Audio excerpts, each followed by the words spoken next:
everybody. My name is, or afternoon, if you're joining us on the East Coast, which I am actually.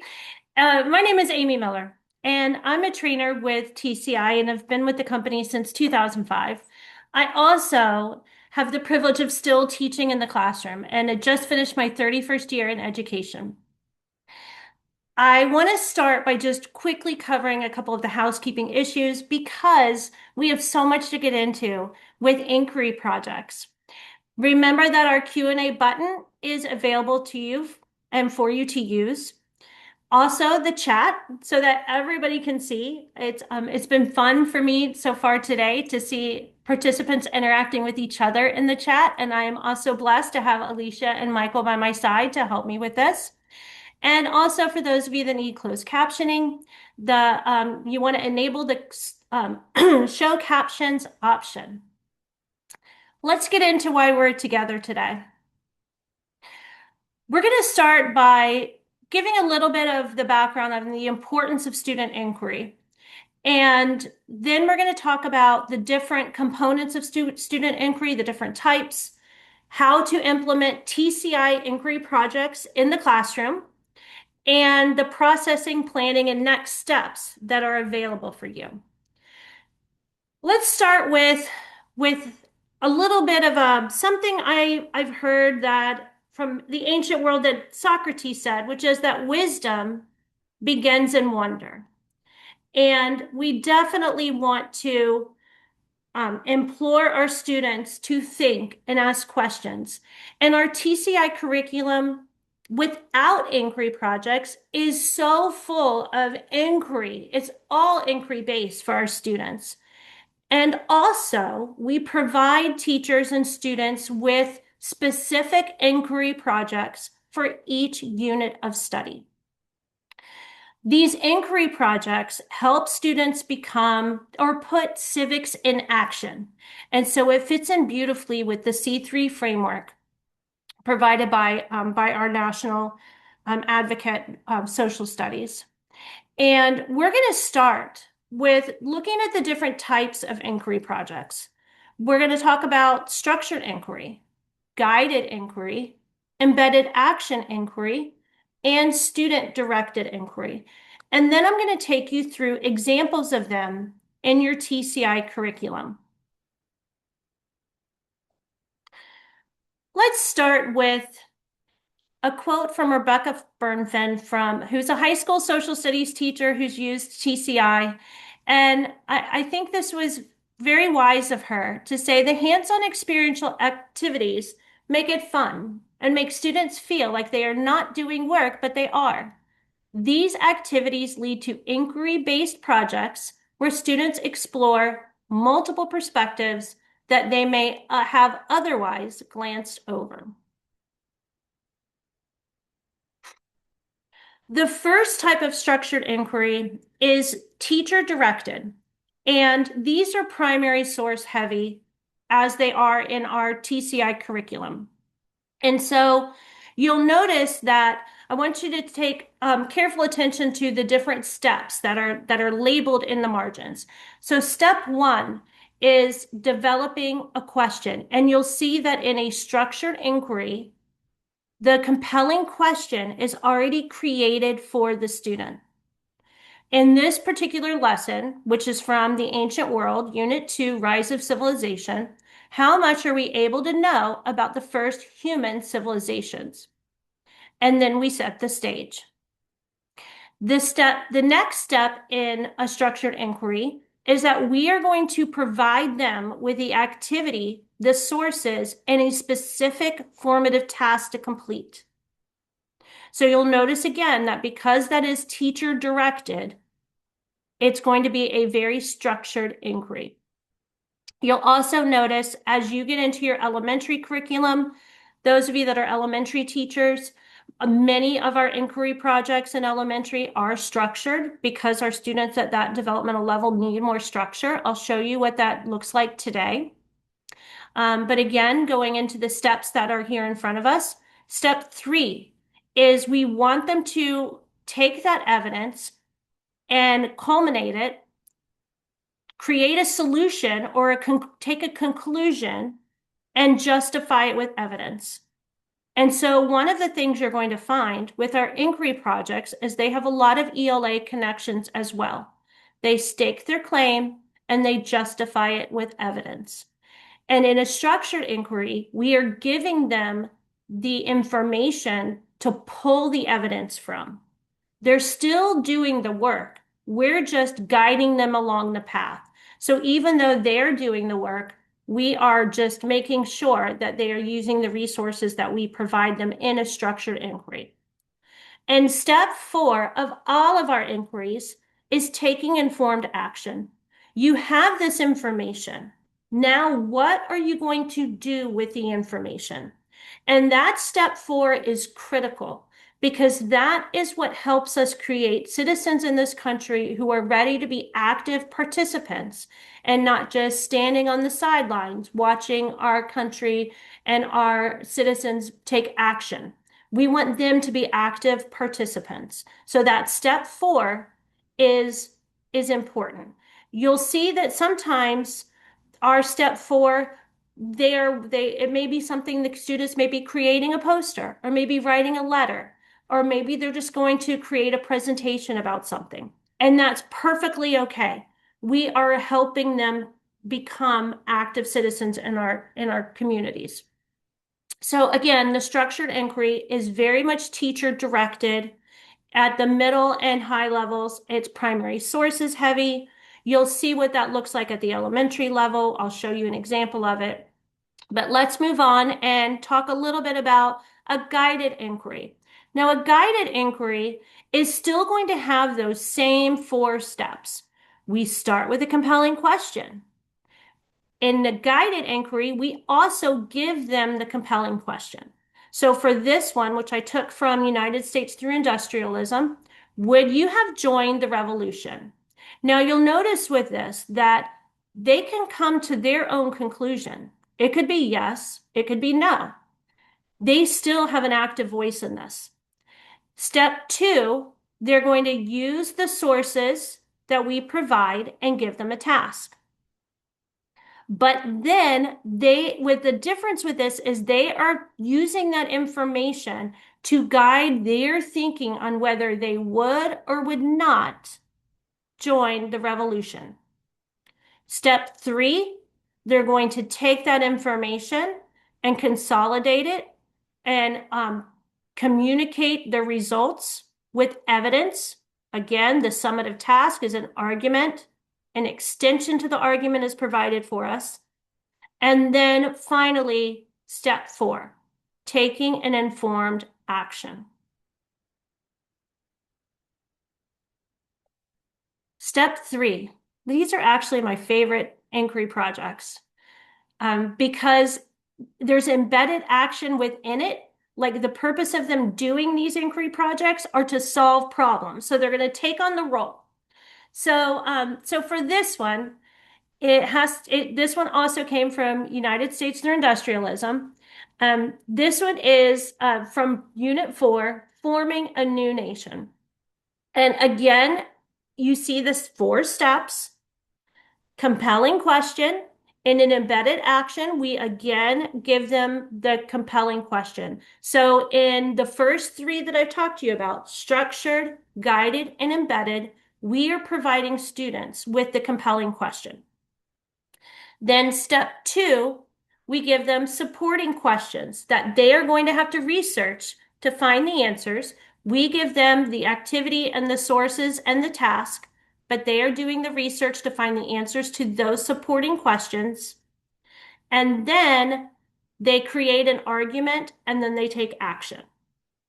I'm going to show you my favorite one in just a little bit, which is from our Civics Alive curriculum.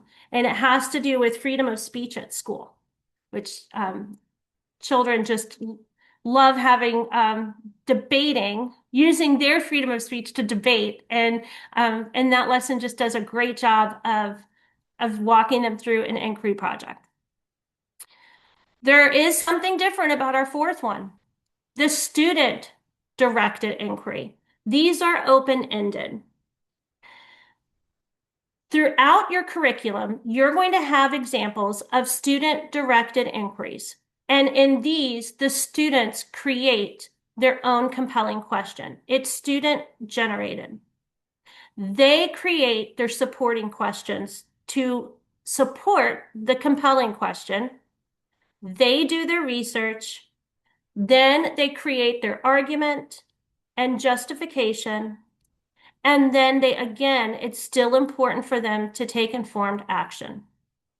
I'm going to pause here for just a moment on this slide, and I want to talk to you all about, especially those of you that are thinking, oh my goodness, how could my students possibly create a compelling question that relates to the curriculum, and what would that look like? Well, the answer is you have to start small. Start your school year by building a curious learning environment. At the very beginning of the year, start asking them questions and giving them opportunities to ask questions as well. They do not have to be complicated questions.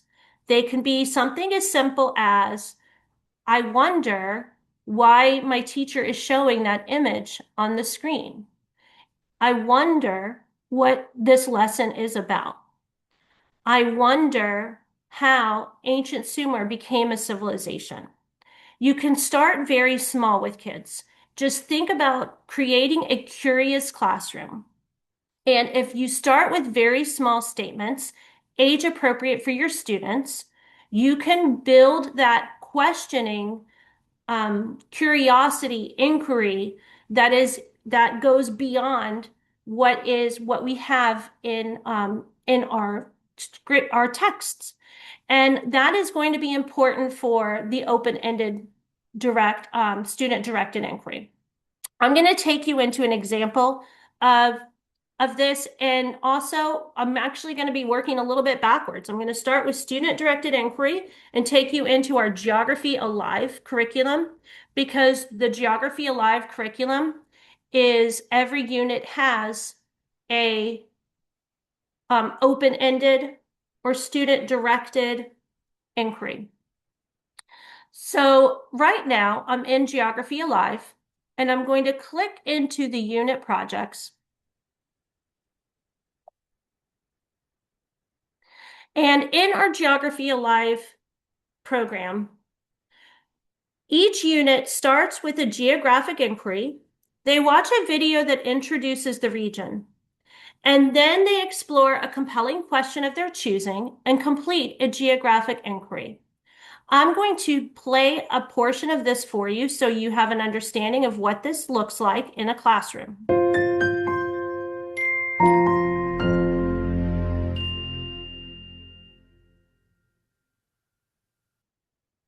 The continent of North America can be divided into two regions. The northern region includes two countries, Canada and the United States. This region is bounded by the Pacific Ocean on the west, the Arctic Ocean on the north, the Atlantic Ocean on the east, and the Gulf of Mexico on the south. Several mountain ranges run along both the eastern and western sides of this region. In between lie flat areas called shields and plains. Much of Canada and Alaska is too cold for people to live in comfortably since it is so far north of the equator, where the sun's rays are the most direct. In the highest latitudes, you will find long winters and sparse vegetation. This is why most people in Canada live along its southern border with the United States, where the climate is milder and the vegetation is more diverse and abundant. The United States has many different climate zones, varying in temperature, precipitation, and humidity. Vegetation thrives here, including several types of forest, temperate grasslands, desert brush, and more. Logging and oil are important industries in both Canada and the United States, as is commercial agriculture or farming. The United States produces more fruits and vegetables, but both nations grow wheat and other crops on the Great Plains, an ecoregion covering the middle of the two countries. Canada and the United States also share a great deal of human history. Both were originally inhabited by many native societies, and both were colonized by European countries at the same time. Both primarily speak English today because Great Britain was a dominant power in each region. However, the French settled Canada before the English, and French cultural influence remains strong in certain areas. The United States, on the other hand, still shows ample Spanish influence in its southwestern region. Immigrants from other parts of the world have also continued to settle in both nations, further enriching their cultures. What questions do you have about this region? You can conduct an inquiry to find out the answers.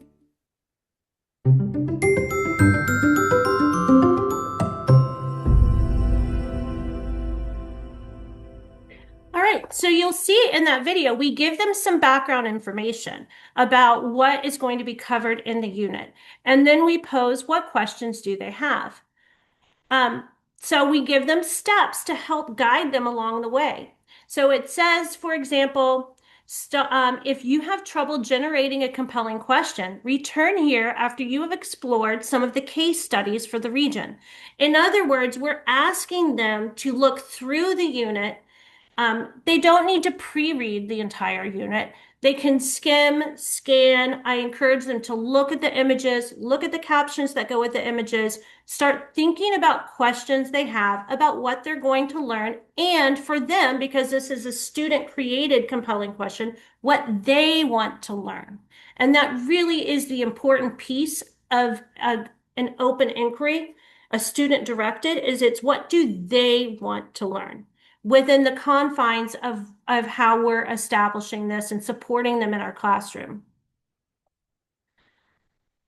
So step one for them, they develop a compelling question, and then we ask them how to think about geography, economics, politics, environment, history, and culture.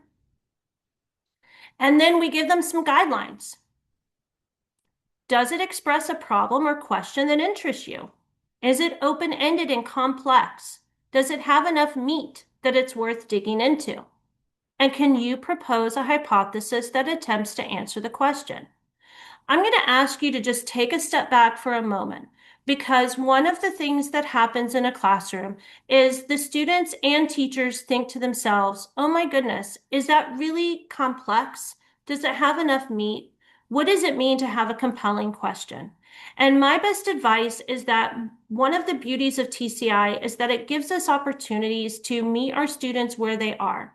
And sometimes we can do that by providing non-examples and examples of compelling questions for our students.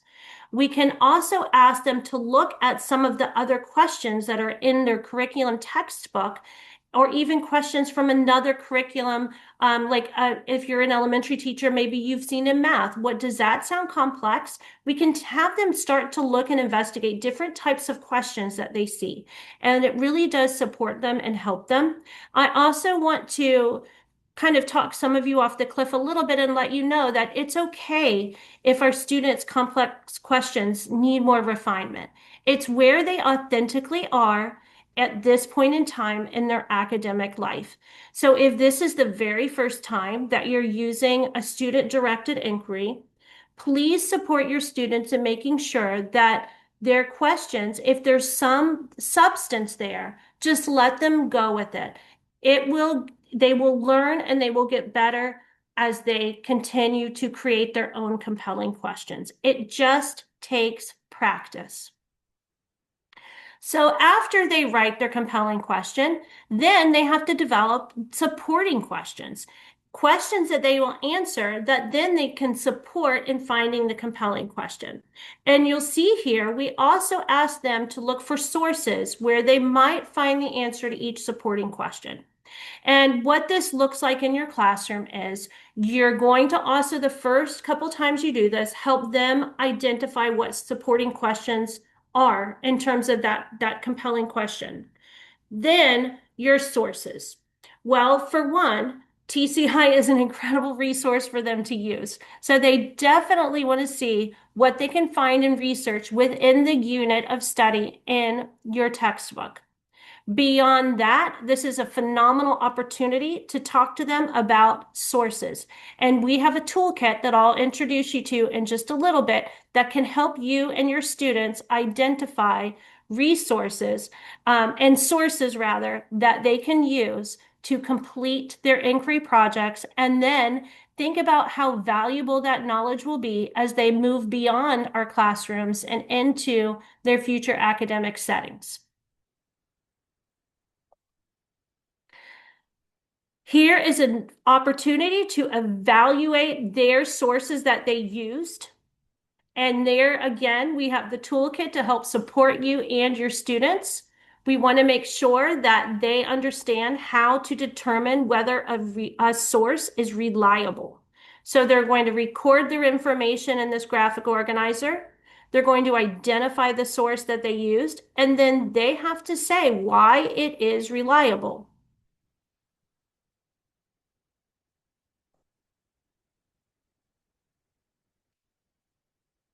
Then, in our Geography Alive program, they construct a map or a model, and they use the research to display the geospatial data they found in a way that will help them explain the problem or issue in your compelling question.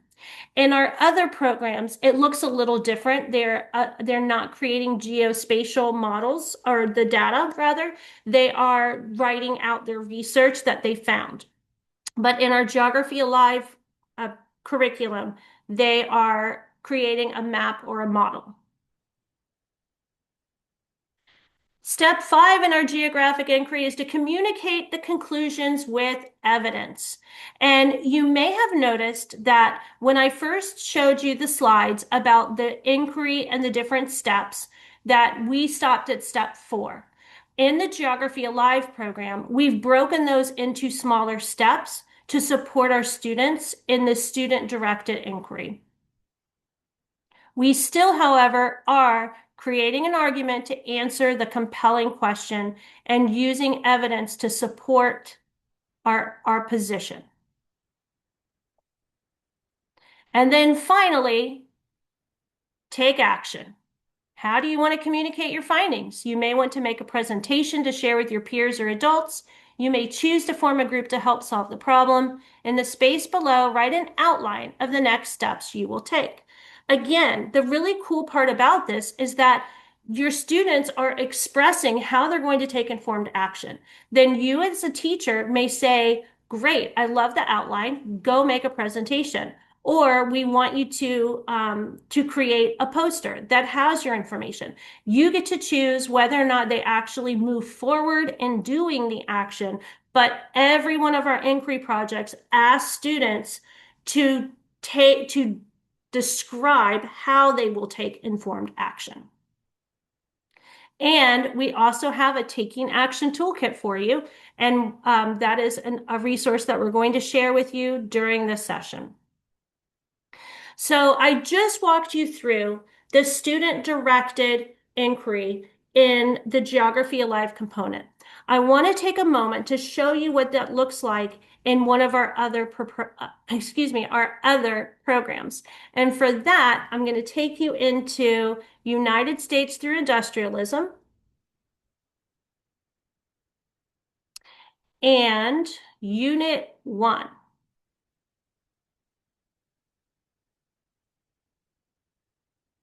You're going to see in our units that you have things you can choose, geography challenges, timeline challenges, applying themes. I'm going to focus right in here on the inquiry project and also let you know how long we think it'll take, because this is another important piece of our inquiry projects and the expectations for our students.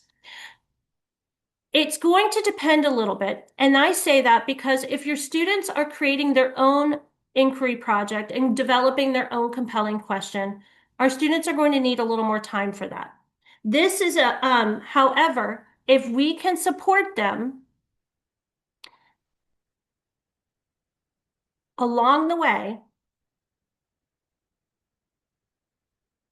we can shorten some of that time for structured inquiry and also give them support and time when they create their own compelling question. So the next thing I want to talk to you about is needed to go into Unit 1 here, Foundations for History. Or here we go.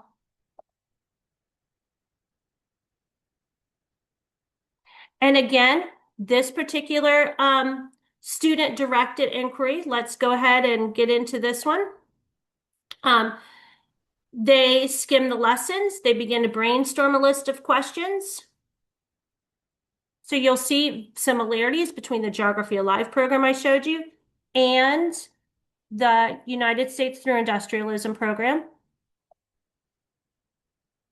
And again, taking informed action. I mentioned earlier I was going to work backwards in describing our inquiry projects and the different ones. And for that, I'm going to go to the third one I explained earlier, which is embedded action. And our embedded action can be found, I'm going to stay on this page for just one moment and take you into forming a new nation.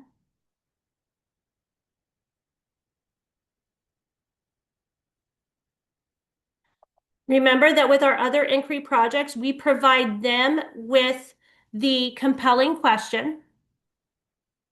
And in this particular embedded action inquiry, they're going to gather evidence throughout the activities, read, and provide additional research to write an argument that answers the question by the end of the unit. And this compelling question says, what can you do to make the United States a more perfect union?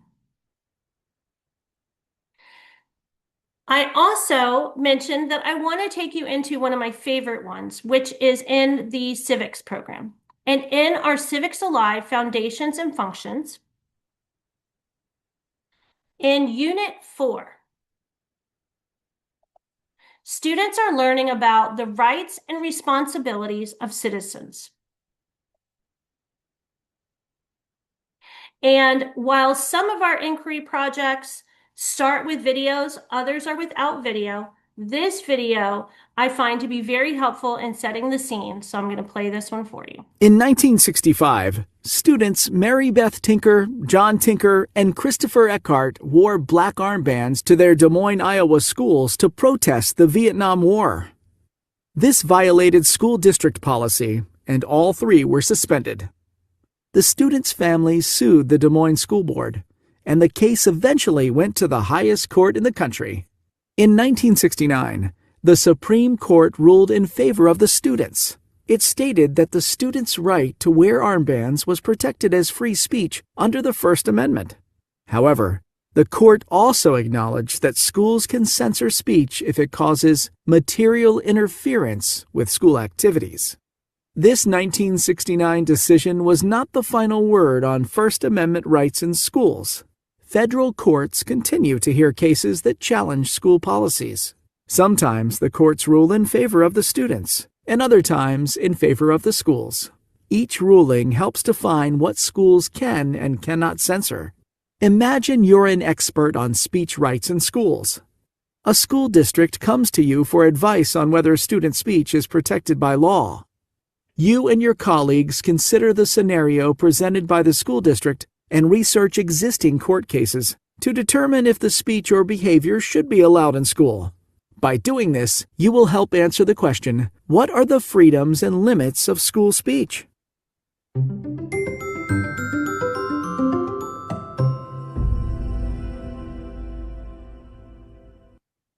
So notice that they asked the students to take on roles of advisors to the school district. And so they're going to have to do a little research to become experts in that field. So the first step to this is for them to get scenarios about First Amendment challenges in the schools. And so they get a scenario, and some of them have to do with what kids are wearing to school. One of them has to do with a speech a student gave at school. Another one has to do with how they were speaking in their classroom. And the great part about these is they're all based on things that have actually happened in our schools around the country. So they get their assigned scenario, and then they have to determine how it relates to the First Amendment. And this is something that they would have learned about in an earlier lesson in the curriculum. Then they consider what they know about the freedoms and limits of school speech, and they have to find court cases that relate to their assigned scenario. Remember that case law comes from courts at the state and local level, as well as from the Supreme Court. I want to say here too, I'm going to go ahead and open this into full screen for us. I want to stay here for just a moment too and just let you know that this is a great opportunity for those of you who TCI provides you. We have a landmark court case library that you can pull these court cases from. And also, you can, the kids have access to that too. But if you want to, that's something where you can scaffold it, you can differentiate and pull those cases for them, or you can give them the reins and let them go into that landmark library themselves to look for cases. It's going to depend on how much time and at what level your students are at in terms of their researching skills and ability to do that on their own. In either scenario, they are stating the name of the case. And I also want to mention too, that this doesn't mean that they can't go off and find another court case that relates on their own. We have a wonderful landmark library, but if you know of other Supreme Court cases or you want them to go and find other ones, that is perfectly acceptable as well. But they're researching the cases and they're describing how it relates to the scenario that they had. Then, based on what they learned in the court case, do they think the behavior in the scenario should be allowed? And they have to use evidence to support their answers. So think how rich this is so far. They're taking on the role of an advisor to a school board. They're investigating Supreme Court cases and they're using them to evaluate a specific scenario and whether or not that behavior should be allowed or not allowed. And then finally, or not quite finally, but they write a report on the scenario and they give it to the class and they describe the scenario and state the group's opinion on whether the behavior should be allowed, use evidence and reasoning from court cases to support the claim. Clearly and accurately cite the court cases, include a strong conclusion. So then they think about the freedoms and limits of school speech they learn from their research and the class's presentations. And now they all get to work together to create a recommendation to the school district superintendent that addresses what kind of speech and behaviors are protected by the First Amendment. So with this, they all then get to work together. They get to culminate all of the hard work they've done in investigating these Supreme Court cases, or researching them rather, and evaluating the student behavior and whether or not these different behaviors should be allowed or not allowed, what the limits are. Also, I want to let you know that we do have rubrics to help you grade this. So this is a great opportunity for me to show you the rubric for this particular assignment, or our inquiry project rather. So you'll see that our different categories for our inquiry projects, and this is for all of them, not just this one in particular. We look at whether the child is proficient, emergent, not present. And the different categories, we look at their research, the analysis, the public product, their reflection, and their argument. So those are the different components that we are evaluating them on. And we're looking at it from not present, emergent, or proficient. With that being said, I also want to encourage you all to take an inquiry project such as this one, and you can even go beyond. You can ask your students to take a look at your own student handbook and look at the rules that are there. Take a look at something in society that this could somehow relate to. Once kids are invested in their learning and they are finding their own voice, they really want to go above and beyond. It's a lot of fun to see. I want to move on to a guided inquiry. So we've talked about a student-directed, which is very open. We've talked about an embedded inquiry with, in this case, the students take on the role of advisors to the superintendent.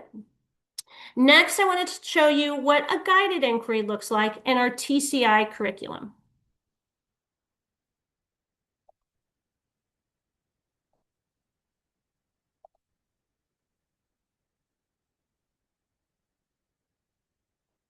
And for that, I'm going to take you back on over to United States through industrialism and Unit 3, Revolution in the Colonies. And this is from the example from the slide that I shared with you before. Would you have joined the revolution? And the purpose for this is really for us to just look at this from the component standpoint and think about how this compares or how it's a little different from the student directed, the embedded action, and now looking at it from a guided standpoint. And so you're going to see with the guided inquiry that the teacher is going to have a bigger role in this. So we start with the teacher given compelling question, would you have joined the revolution? And then what do you think you already know? What questions might you have?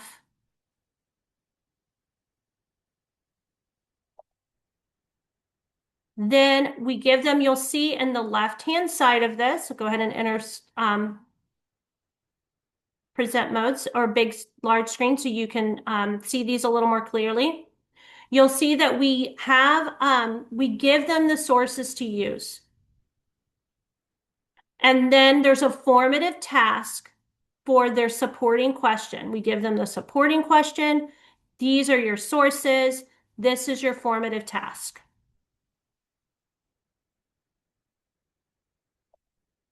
Then here's our next supporting question. Here are the sources. Here are the here's the formative, excuse me, task.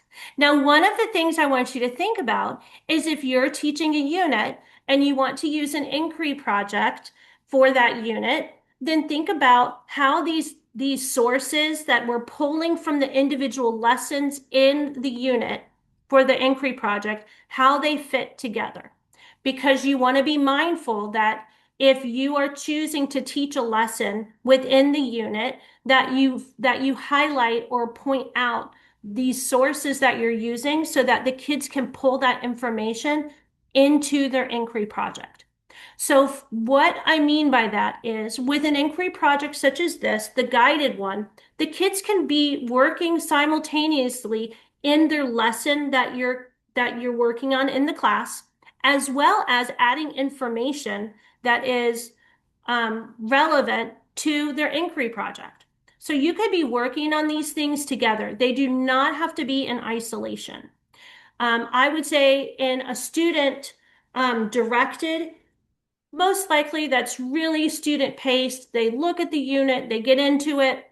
The embedded, you see that was a very specific, they just needed the background information on what Supreme Court cases were that they would have gotten in another lesson, and then their First Amendment.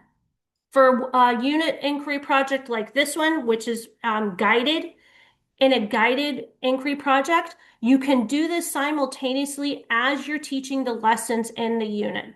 Just make sure you're highlighting these sources as you go through it and providing your students with time to record this relevant information in their inquiry project resources. And that can be whether you're using this online digitally or if you're using it in print. They can record that information either way. Then we have, in this case, another supportive question or supporting question with the activity and sources and a formative task. Then step 3, communicating our conclusions with evidence. Remember, state your claim, justify it. I love that there are these extensions with our guided inquiry that can give kids an idea about how they can move on and even make it even better and greater. And then finally, taking informed action. And you'll see that it says, if instructed by your teacher, complete one or more of the tasks. Also, what I mentioned earlier is that we want kids to plan these out. It doesn't mean that they actually have to go take action outside of their classroom. That's great if we encourage them and they do so. However, step 4 is still very important for them to plan it.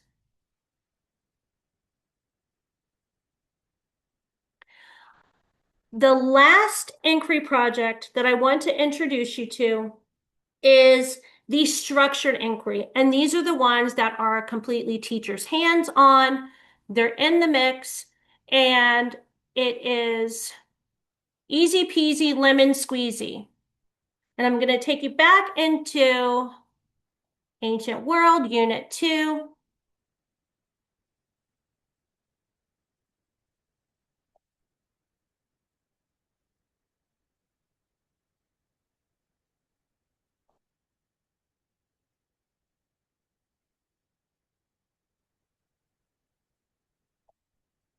How much are we able to know about the first human civilizations?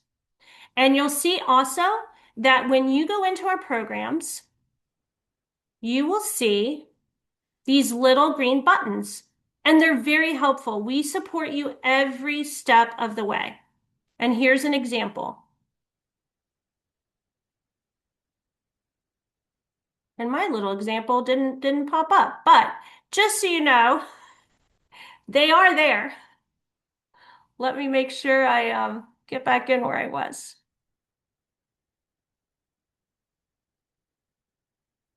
Might need to stop share here for a second. But those little green buttons are helpful. Amy, Yes, um, Michael. question. So a Yes. lot of people are asking about the pacing guides because they're Mm-hmm. trying to figure out how to fit time. And when you get back in, can you show them where they can find the pacing the calendar for the the programs? Yes, absolutely. Okay, so let me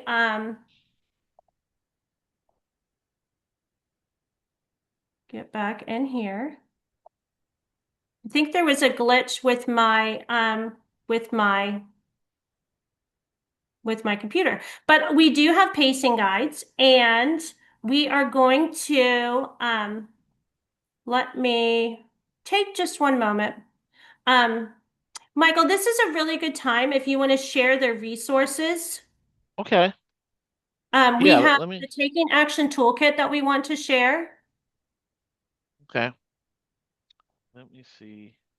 They in the resources.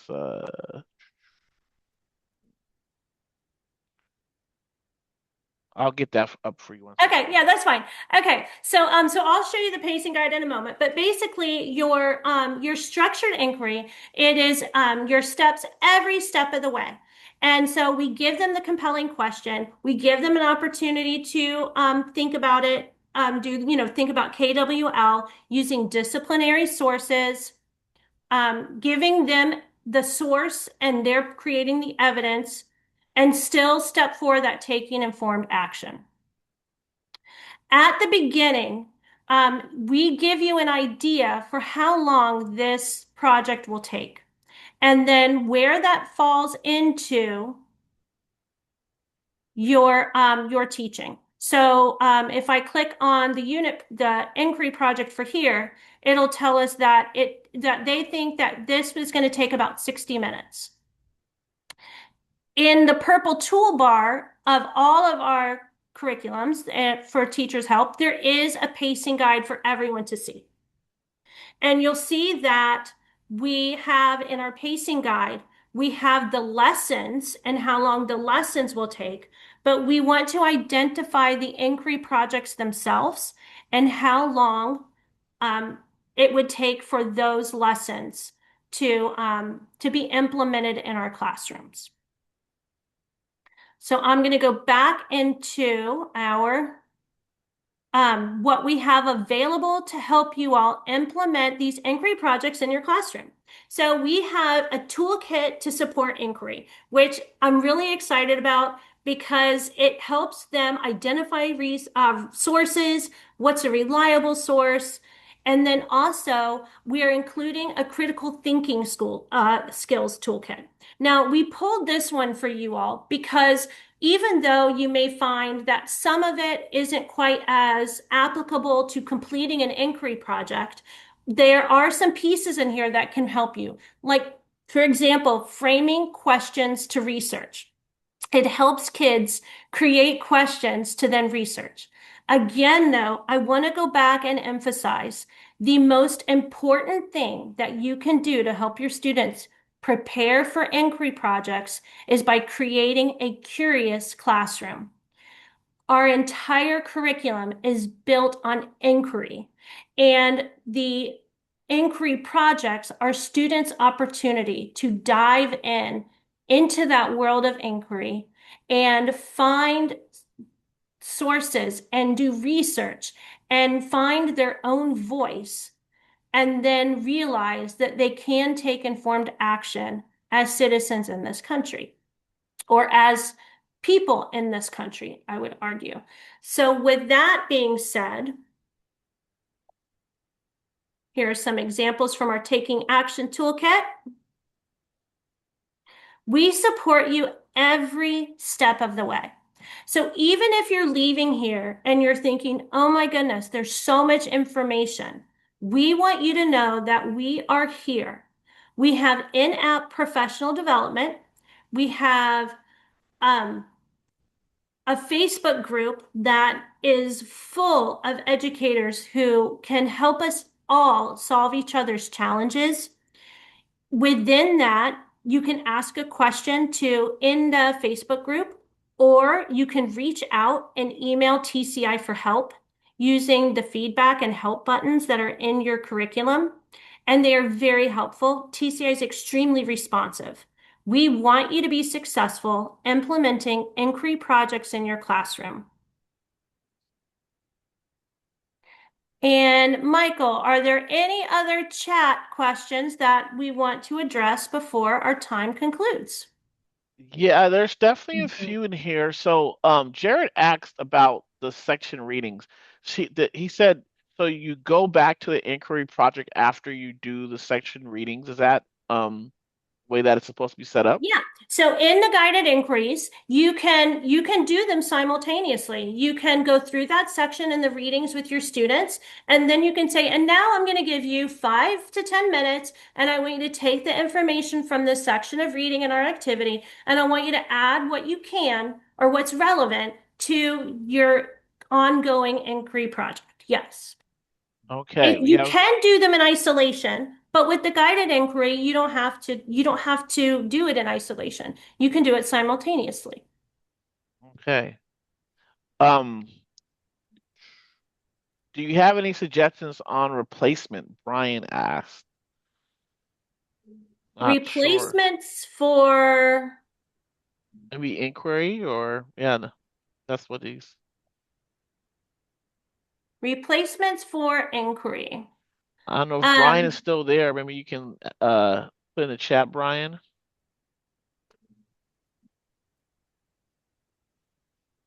And I'll get the survey link up to right now for yep, everyone. I'm gonna go ahead and Oh, that I'll put it in the chat too.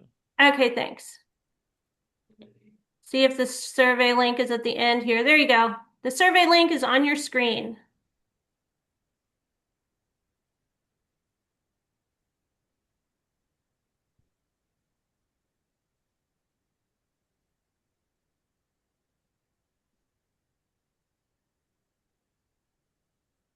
I'm gonna go down to the replacement for Jamie, that wants to know where can she find the toolkit? Oh, that's such a great question. When you are in your TCI account, go to the purple toolbar and go to Program Support. When you click Program Support, then you're going to see on the right-hand side, if you can scroll down, you will see the toolkits there. One is called the Critical Thinking Toolkit, and the other one is called Toolkit for Taking Action. You can download them, they're PDFs. And and they're very helpful. And the best part about it is they continue to update them.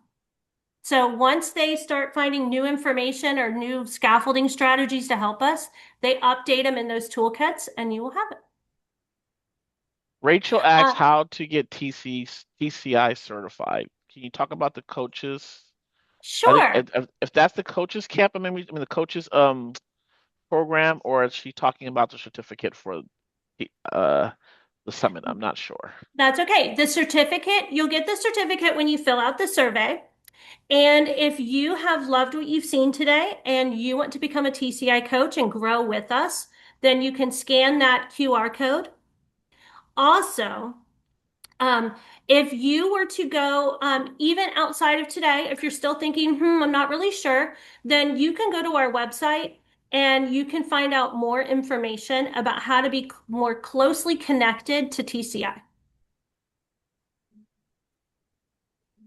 Good question. Yes, I can show program support on the screen.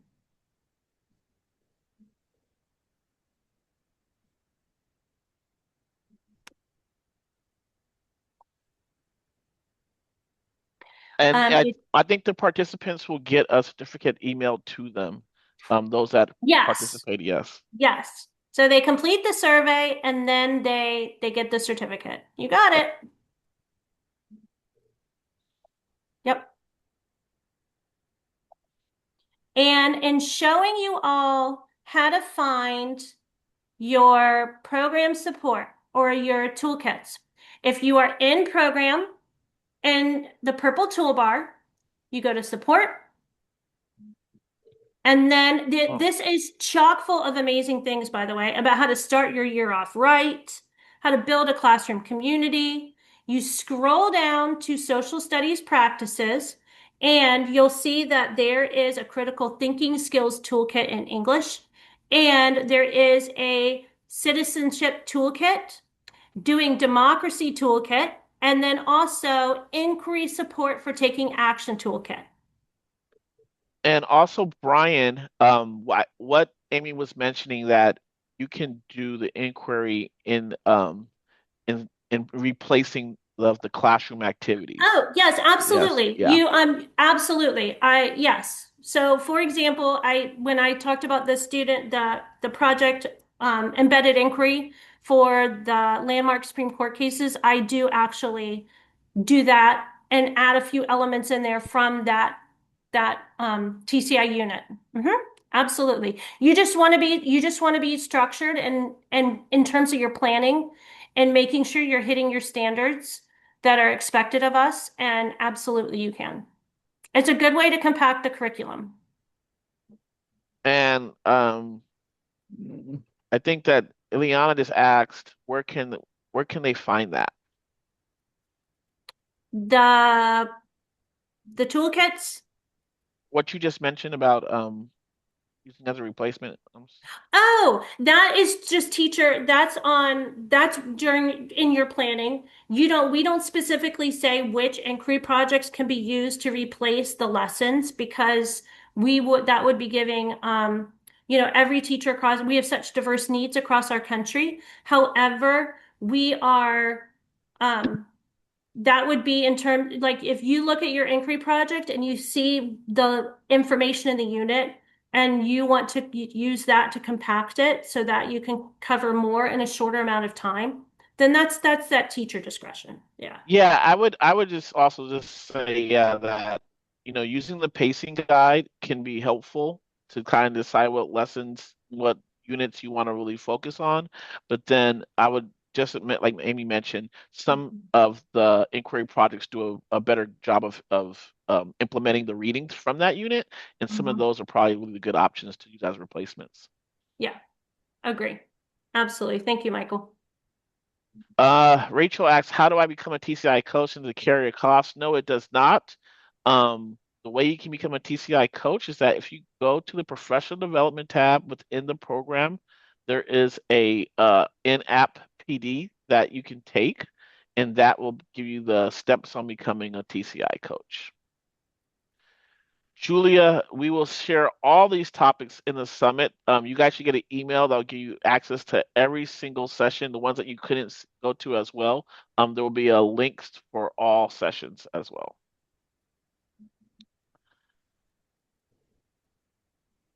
And I know that some of you guys also probably want to jump into and get to work right now with some of the curriculum, but some of you guys are kind of locked out.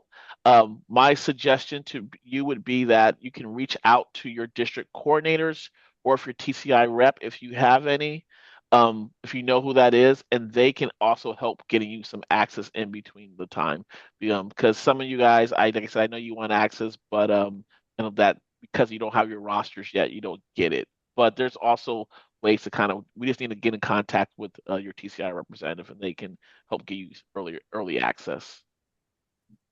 So I know I see that Rachel, Melissa, I see that you guys are some of you guys. So I would say that find out who your TCI reps are, and really get in touch with them. Or you guys can use the trial version as well. Or did we have a trial code for this session, or am I mistaken this Mm, time? no, you might be thinking of the Oh, foundations okay, from, okay, yeah. yeah, from the But first there's session. ways, there's definitely you can get there's trial access, I believe, but I would say reach out to your TCI reps because they can get you guys early access. I know that it's a hassle to not be able to have it over the summer.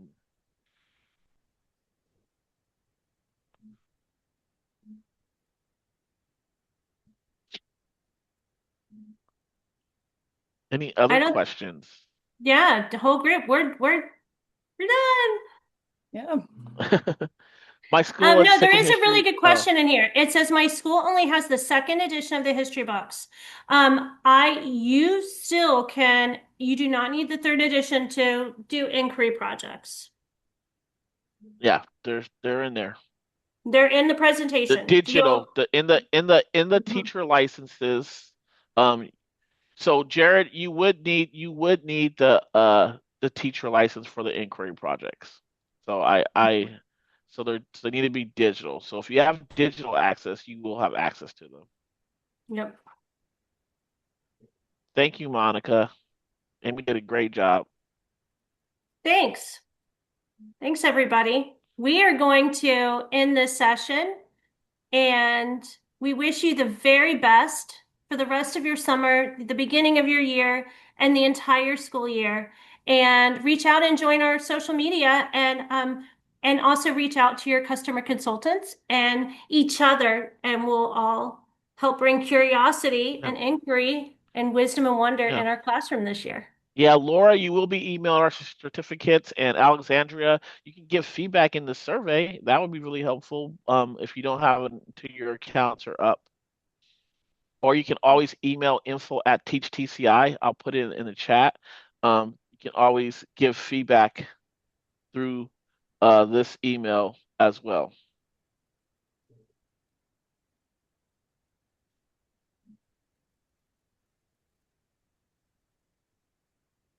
Thank you, everyone. Thank you, Amy.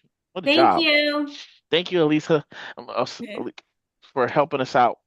absolutely. Alicia, yeah, it's we got a lot of questions. This is a Yeah, big a lot of great session. This is a questions. big Trying to get to all session. of them. Yeah, yeah. So we had a tag. Alicia and I were tag teaming them. So Yeah. Oh, thank you. I don't Thank yeah, know you if we so got much them for your all. help. Yeah. yeah. Appreciate it. All right, I'll see you in our debrief. Okay.